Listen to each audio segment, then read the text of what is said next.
Robots is not a kids movie.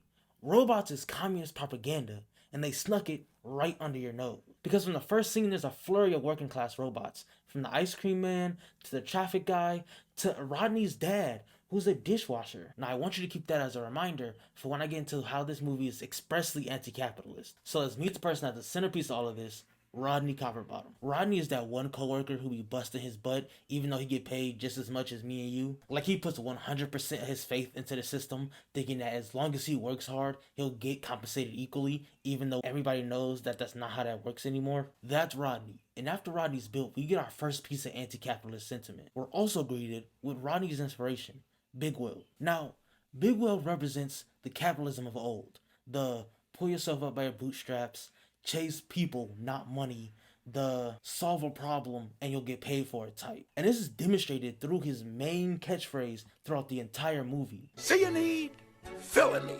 And then boom, the anti-capitalist sentiment immediately comes after, like it directly juxtaposes exactly what Big Will says. And what I mean by that is, Rodney's dad, over time, has to take home more and more work. Like, do you really think anybody in their right mind is gonna believe that Rodney's dad is getting paid for that? In my opinion, this really speaks on the productivity curse that exists under capitalism. Respond to emails after you get off. Stay a little bit later, even if you're not on the clock. Do you really want to miss that promotion? Do you really want to risk your chance of being the next guy that gets fired? But the anti-capitalist sentiment doesn't end there. Far from it. If anything, it ramps up. Because once Rodney decides to go to the big city, his dad buys him the ticket against his mother's wishes and tells him, as a motivating factor, about the story of how he wanted to be a musician and that the system got him down and how he had to ultimately take a job dishwashing for money to stay alive, to survive. And if you're coerced into taking a job you don't want to work, you're never free to really pursue your dreams.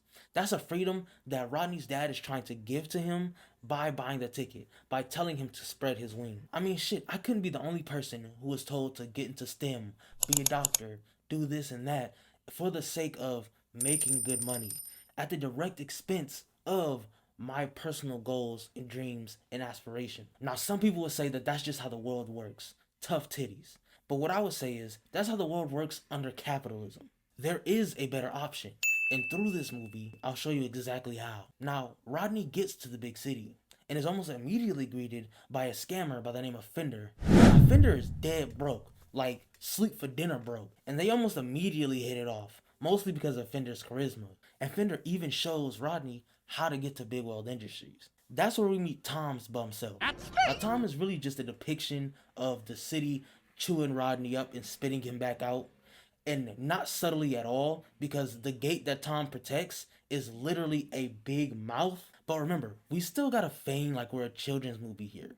So Rodney ultimately finds his way over the gate and meets the big bad of the movie, Ratchet. Ratchet is literally the physical manifestation of corporate profits. Like, soon as we meet this dude, he literally says, Now, let's get down to the business of sucking every loose penny out of Mr. and Mrs. Average Knucklehead.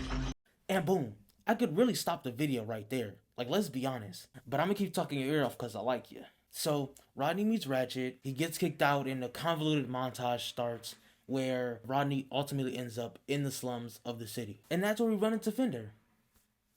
But guess who's with him? A Lenin-style vanguard. Okay, this one might be a reach, because every single one of them is dumb in their own way. The name's Piper. Rhymes with Viper.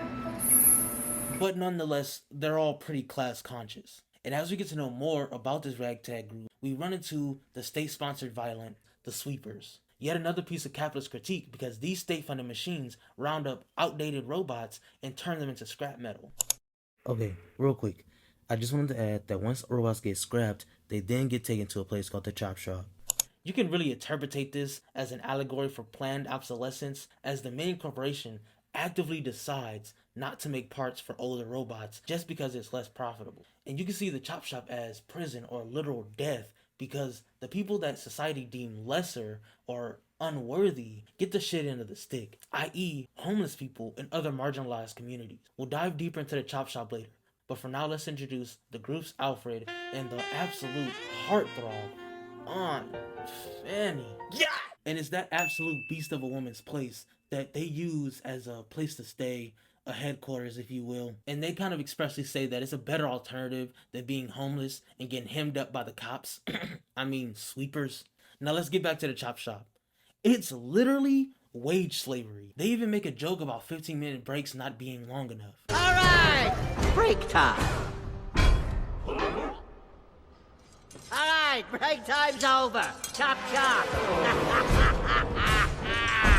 And it's here that we meet the real big bad of the movie. Ratchet's mom, Madam Gasket. They try and set up Ratchet early on in the movie as this big kahuna, but really, just like politicians, he's beholden to someone else. The person who owns the means of production. And Ratchet is a real pussy too. Like, he checks up for his mama like politicians and media check up for capital. But we jump to the next day where we find out all robots have been outmoded and they're only selling upgrades from now on. And if this clip doesn't speak to you, then this entire video won't speak to you at all either. Sorry, folks. All sold out. Nothing but upgrades from here on in. But I like myself just the way I am. Oh. We can't afford upgrades. Now this is yet again a not so subtle reference to how capitalism destroys culture and personhood, and how you are only as valuable as they are profitable. And if something you love can't be profited off of, it gets replaced or upgraded. Think bland white houses, for example. Or in the case of this movie, chrome parts. Rodney really takes advantage of this opportunity to start a grassroots movement of repairing robots and keeping their culture alive. Rodney kind of gets sick of this though, so he decides to sneak into the one place he thinks Big Whale will always be, the Big Whale Ball. It's a gala that they throw every year, and he never misses it. The gala itself though acts as a vehicle to connect the main character and the love interest. Remember, this is a kid's movie.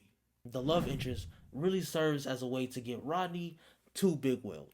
But once they finally get there, Big Whale's a wreck. He's a shell of his former self. He has no motivation at all. And this extremely disappoints Rodney, because looking up to a man your entire life just to find out that he's laying around playing with dominoes is going to be the most disappointing crap you've ever experienced in your life. But it's through that meeting with Rodney that really reignites a fire under Big Whale's butt. The motivatee becomes the motivator. Alright, final act, let's get money. Ratchet really tones in on outdating these robots. So much so that he pumps up the funding into the police force. Well, the sweepers. Shiny chrome parts, new knives, new everything, twice as big, to either A, make the robots buy the upgraded parts, or B, scrap them. There's no going back this time. This is to keep the revolutionaries at bay.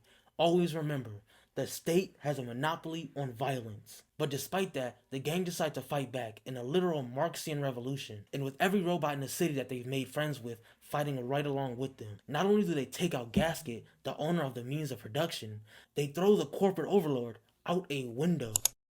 Not really. What actually happens is Broski lives every capitalist's worst nightmare, and that's becoming a worker again. And the movie ends with Rodney's dad finally being able to pursue his dream of playing music.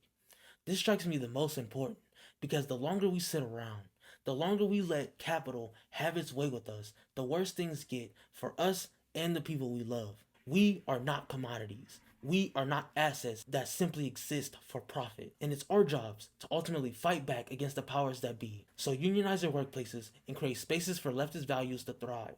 And while this movie may not actually be communist propaganda, this video damn sure is. So if you have resources, please link them in the comment section below. And while you're down there, don't forget to subscribe. And until next time,